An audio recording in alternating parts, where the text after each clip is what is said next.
Hi everyone, back today with another video. Sorry this is a little bit late coming. Took me a while to decide what kind of information would benefit you guys the most. So what I've landed on today is just a combo of points that I think is relevant to everybody actually. And I do think it is actually very useful information. So before we get started, I do just want to make a quick note about the TSA videos. So because it's earlier this year and I think I'm going to struggle to get all of the videos up that you are requesting, I've decided to just go ahead and start the group sessions from this Thursday. So I will post the event stuff on the Discord TSA channel at the same time as this video is going up. So it should be live for you. You can just click and join one of the sessions. I do want to keep them fairly small just to maximize the help I can give each person. So it's going to be on a first come sort of basis. So hopefully I'll get to see some of you there. So guys, over the last years, decade, whatever, I've experienced a lot of different sides to education. So of the different aspects that I've experienced, my own being that I attended for GCSE and A-level, a pretty competitive private school, you know, one of those that 90-something% of students are going to get A*A at GCSE, and then like maybe 50% at A-level are going to get an A*, you know, and of the 120 an average year, kind of at least 100 of them are going to apply to Oxbridge. So it's one of those schools, right? So going from that environment to then kind of going on to university and then meeting other students who have gone through slightly different systems, and then obviously running an A-level college where students came from totally different backgrounds, and then kind of putting everybody through a very intensive track to then get the same result for these students.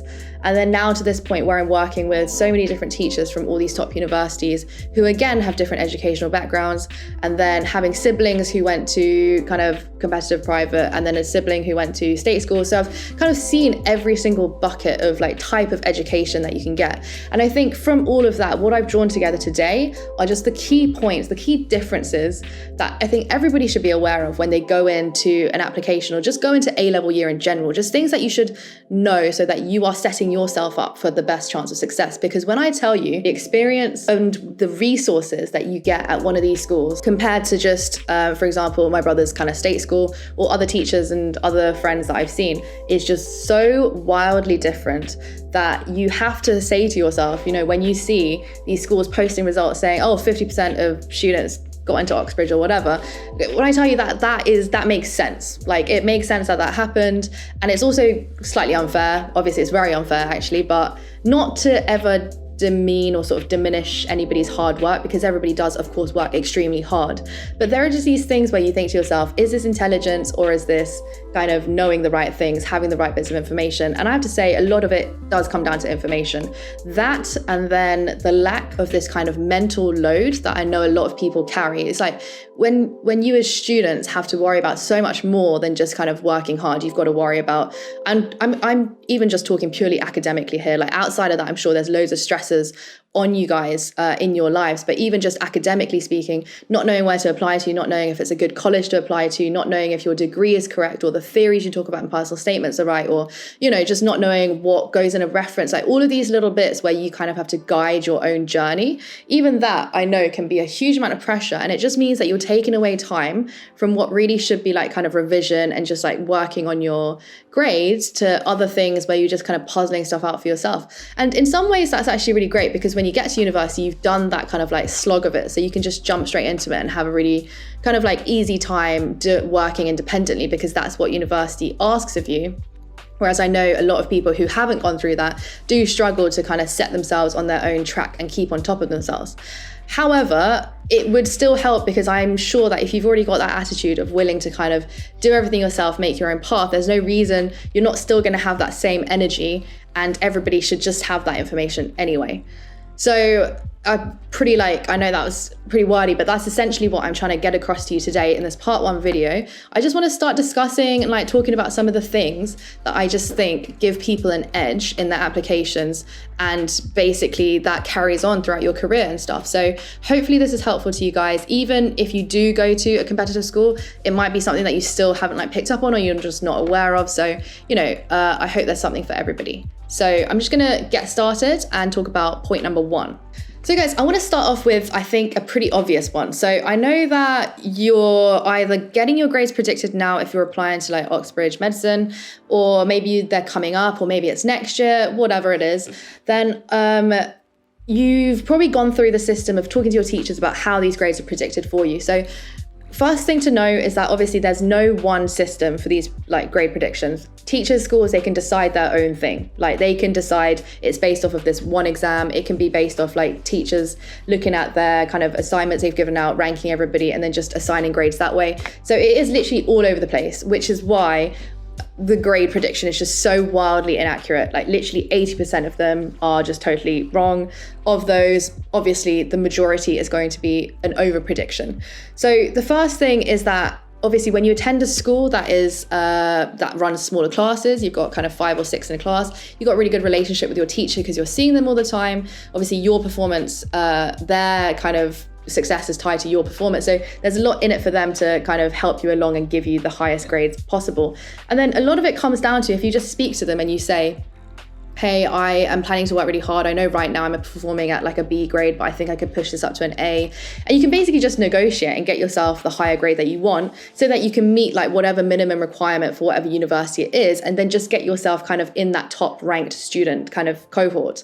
And obviously it's massively unfair, but it's the people who are going to speak up, go and kind of argue their case, and then be willing to kind of, don't do it in a threatening way, but if you can just go and speak to your teacher and say, look, I know that I'm performing here. What can I do to prove it to you so you give me a higher grade? What do you need from me?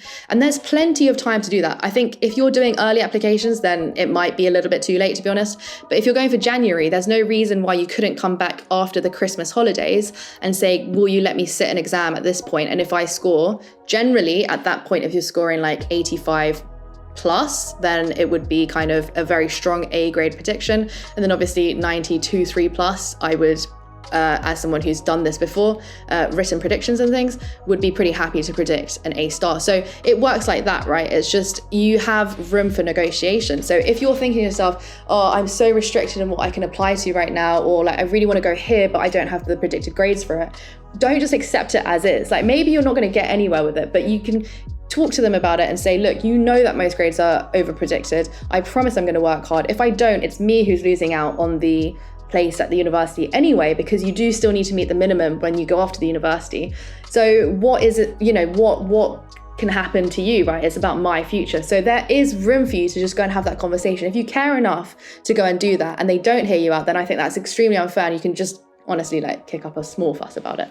But that's what is done at these other schools. They will just go and argue for these better predictions. So go and like advocate for yourself. That's number one. I know even last year at my particular school, I looked at the results, and of the people who secured places at Oxbridge, let's say, like I think a good 5 of them missed their offers. So again, it is literally just predicting you something to get you into a place, and then it's up to you. But the teachers should be concerned about getting you into a place, and you should be concerned with getting yourself there to start with. Now, the second thing that I think is really unfair is that obviously at private schools, most private schools, and definitely at mine, you were allowed to read your reference. You sat down with your teacher, you got to read through your reference. You could even suggest changes. You could be like, I don't particularly like that wording. Can you, and this is, I know that at other schools, they at least let you read it. They might not let you kind of adjust it or whatever, but if you say, look, can you include this or can you take that out? They will definitely be amenable to you saying that. I mean, at the end of the day, you guys are very close to being just adults, right? You're either almost 18 or are 18 at the point where you're making application. And literally in about 8-9 months or whatever, you are expected to just kind of deal with your own life. You're a university student and that is it. So the fact that you're not allowed to have a say in what's happening now is already a bit ridiculous in my opinion. But because of that, just don't be afraid to go to your teacher and say, look, if you can't show me what's in my reference, if you're not going to read my reference to me, can I at least request that you include XYZ? I won't get too much into exactly what you should ask to be included, but I would generally just say like, things like extracurriculars, supercurriculars, things like books that you've read that you don't have space for in your personal statement, but you're really pleased that you've read like, I don't know, this one very difficult text, but it doesn't kind of fit into the theme of your personal statement. Ask them to chuck it in and be like, look, they've read this, understood it, and brought up a really interesting talking point. Maybe you could ask them to include like competitions or internships or whatever you did over the summer that again don't quite fit in your personal statement. Then the reference itself is already like the same length as your personal statement. And yes, the first section is definitely talking about contextualizing you as a student against the school and how they do their particular grading system and whatever it is.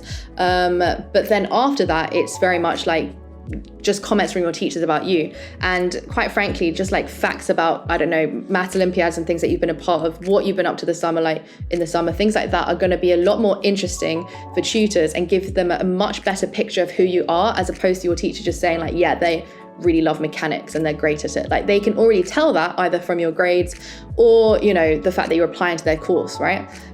So just to use that reference like really effectively, because it is 4,000 characters, like people care so much about that statement, you forget the reference can be just as or more powerful for some universities, right? So to use that cleverly is really what you want to do, not waste time with like teachers who barely know you, who teach you like a couple times a week and they don't like even set assignments. Like why should they be getting an entire paragraph in that statement when you can go and say like, this is much more interesting about me, I am proud of this about me, right?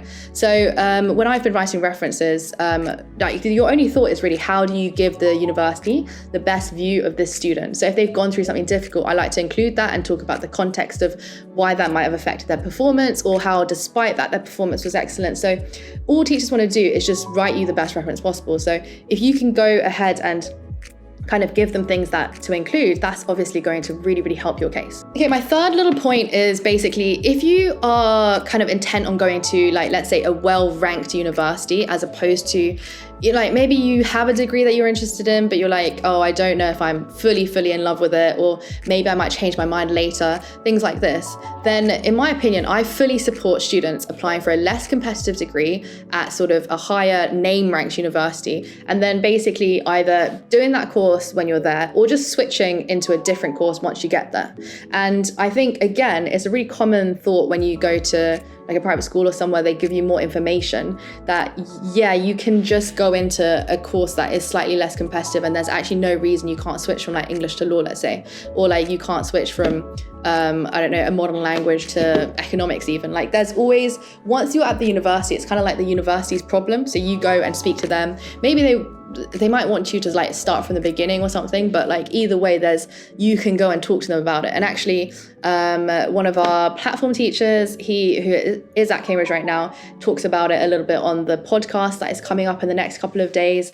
So he talks about his experience switching degrees once he got to university. This wasn't his like grand scheme or anything like I'm currently advising, but as in he just didn't enjoy his course and he switched, and it is much more common than you might think. So I'm not saying make this your kind of like foolproof plan of getting into like XYZ university, but I'm just saying if you really like the vibe of like, let's say UCL, but you're not totally sure what you want to study, then don't like go ahead and apply for like straight economics, for example, where you know there's going to be a lot of other students applying. Maybe you go for sort of like international relations or something that's got enough overlap that means that if you go there and enjoy economics or you enjoy international relations, then just stick with it.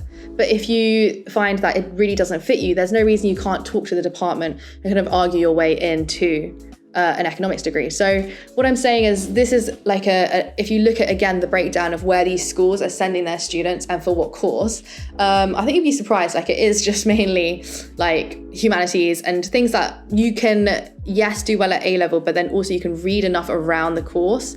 And there are like kind of little tricks to this that you can do that can help you do a lot better, right, in terms of like against the competition. So yeah, I again absolutely not saying like that, like when you actually are on the course that these subjects are easy or anything like that.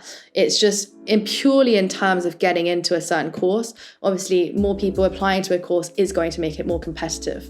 So that's what I mean by that. Okay, so my fourth point is to do with like additional stuff like interviews, admissions exams, like portfolios, just extended essays that some universities request from you. And I know that more and more universities are now starting to like ask for additional personal statements. I know UCL is doing that for their management course now. There's obviously Imperial now kind of interviews for pretty much every one of their subjects. Like I know different kind of like architecture courses, like engineering courses across the country are doing all these different bits that you kind of like need to submit on top of your A-level and personal statement, whatever. And so again, this is like where you might have a slight disadvantage not going to a school with all the resources that a top kind of like really competitive private school might have.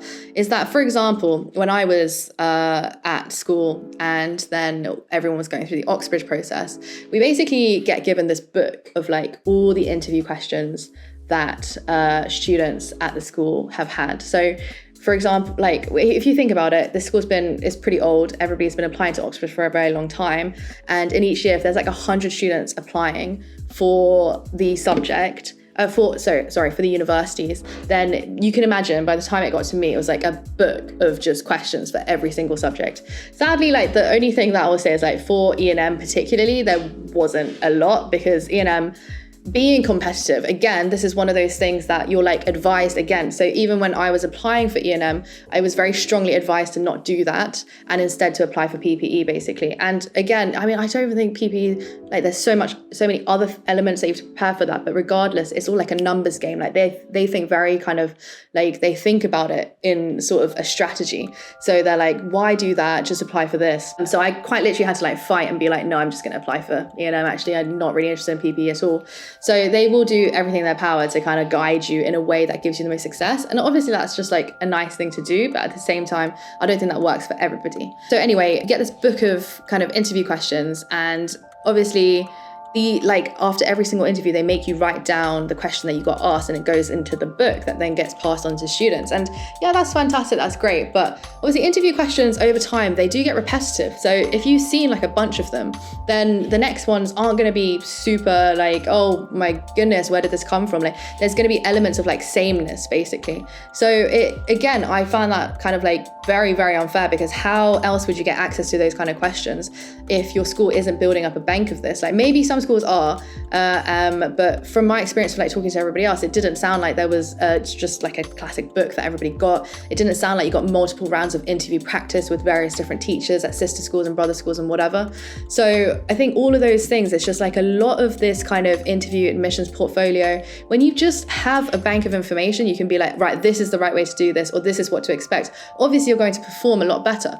So the only way, honestly, that I can tell you how you can improve this particular point is just to have those resources. So hence another thing that I'm trying to build into this platform is basically creating our own bank of stuff based on stuff that I already have and things that we've built up over the years, just so that nobody's going into a situation where they have additional things to submit or an interview to do and they're like, where has this come from? They're just expecting it. You know the structure of it, you know the format of it, you know potential questions, and then it's just up to you to try your best. And I think that's where it should be, and that's how it should be. So again, I hope that this is going to help some of you guys out who are in that position of not quite sure what to expect. And I think just sticking with the idea of resources, so this will be like 4.4, but part B is just basically having that, as I said, I mentioned at the beginning, just having that mental load taken off you, which I mean that you yourself are not going out there and kind of looking for lists of books and then deciding, right, these books look pretty good, this one's trustworthy, whatever.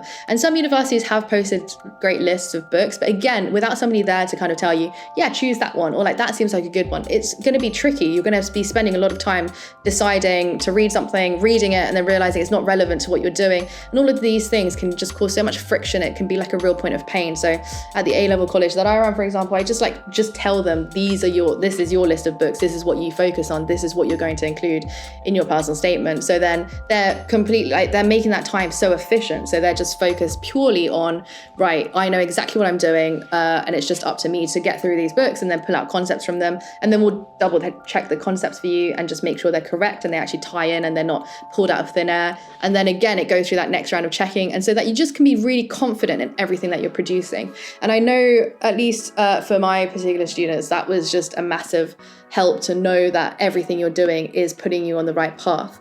So again, I think that is hopefully all of those elements will be available for you on the platform, so that you can just have that confidence in everything that you're producing and just take away from everything else and just like work hard and like focus on the things that you have to be doing. And I hope it gets to a point where all of you are at that stage, essentially. Honestly, guys, I think the main point of this video that I'm trying to make is, first of all, to share this information with you. Second of all, just to tell you, like, whatever you're doing, you are already doing a fantastic job, I am sure. But if you're struggling and you're feeling like demotivated and you're like, oh, it's just so much to do, I don't know what to do, I don't even know if what I'm doing is right, I don't know I don't know if I have anyone to talk to, then please like do just jump on the Discord and like leave a message or like a question. It can literally be something so inane. We've got a bunch of teachers who are just like, our main motivation is just to help as many students as possible. We want to just have like everything be essentially an equal playing field, so everybody feels like very comfortable and confident in whatever they're doing. So that would be kind of my advice for now. Apart from that, I'm going to leave some books, like some critical thinking books and just like what I think are useful books in the description bar. So if you just want to like go over those, maybe that will help you. But then I think overall, just never kind of think I'm not good enough, I can't do something. There is always kind of like a fix. There's always like a shortcut or a way to kind of like strategize around and get you to the point where you want to go. So maybe it's not a perfectly linear path, but there is always a way to get there. So please don't feel like that because you haven't got these grades or you haven't done this, that you're completely like shut out from whatever career or degree or life that you had envisioned for yourself. Just always feel free to ask for help, and if you ask for help, I think you'd be surprised by the number of things out there, the options out there. There could be a solution to exactly what you're looking for. I hope this video was helpful for you guys. Please leave comments on anything else that you would want to see. I am going to do a part 2, I think, to this video if this was helpful. So it would be good to know if this has helped you in any way, actually.